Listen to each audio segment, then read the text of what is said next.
Nous sommes en 1885 à Rennes-le-Château, village pyrénéen en décomposition dont l'église et le presbytère menacent de s'écrouler et où l'abbé Sonnière vient d'être nommé. À l'image de sa nouvelle paroisse, l'abbé Sonnière n'a pas un sou, mais 6 mois plus tard, il a mystérieusement les moyens de tout rénover. Il se fait aussi construire une villa, embauche une gouvernante et donne de grands dîners où se presse le gratin local.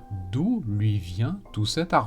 Une partie vient des royalistes dont il est devenu un homme de main. Il se livre aussi à des pillages de tombes et se fait payer pour dire des messes sans jamais les dire. Suspendu par l'Église peu avant la Grande Guerre, il meurt en 1917. À l'approche des années 60, un certain Noël Corbu transforme la villa de l'abbé Sonnière en hôtel-restaurant. Pour en faire parler, il s'étend dans la presse sur l'ancien propriétaire, le présentant comme un curé devenu richissime grâce à la découverte dans l'église de Rennes-le-Château d'un trésor valant 50 milliards de francs. Ce bobard cartonne. Rennes-le-Château est submergé de journalistes, chasseurs de trésors et autres curieux, et Pierre Plantard. Autre affabulateur, malheureux celui-là, venu comprendre la recette du succès de Noël Corbu, étant lui-même incapable de faire décoller son prieuré de Sion, soi-disant un ordre ancien de la chevalerie dont il est le grand maître en vertu de son ascendance mérovingienne.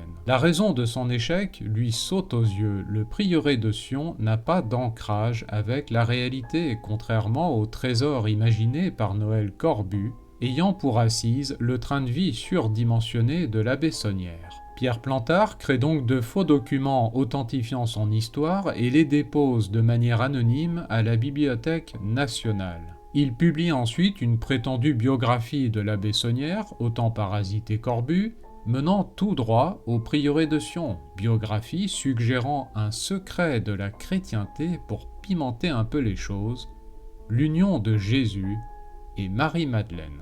Lors de Rennes, la vie insolite de Béranger Sonnière, curé de Rennes-le-Château, sort en 1967. Gros succès, faisant des émules. Les biographies de l'abbé Sonnière fleurissent, toutes copiant forcément celles de Plantard. Et comme il faut bien se distinguer de l'original et des autres copies, l'abbé Sonnière devient à force de surenchère le personnage central d'un grand complot du Vatican. La supercherie de Pierre Plantard est percée à jour dans les années 90. Il reconnaît avoir tout inventé, mais c'est trop tard. Le mythe de Rennes-le-Château est inarrêtable et encore amplifié dans les années 2000 par le Da Vinci Code.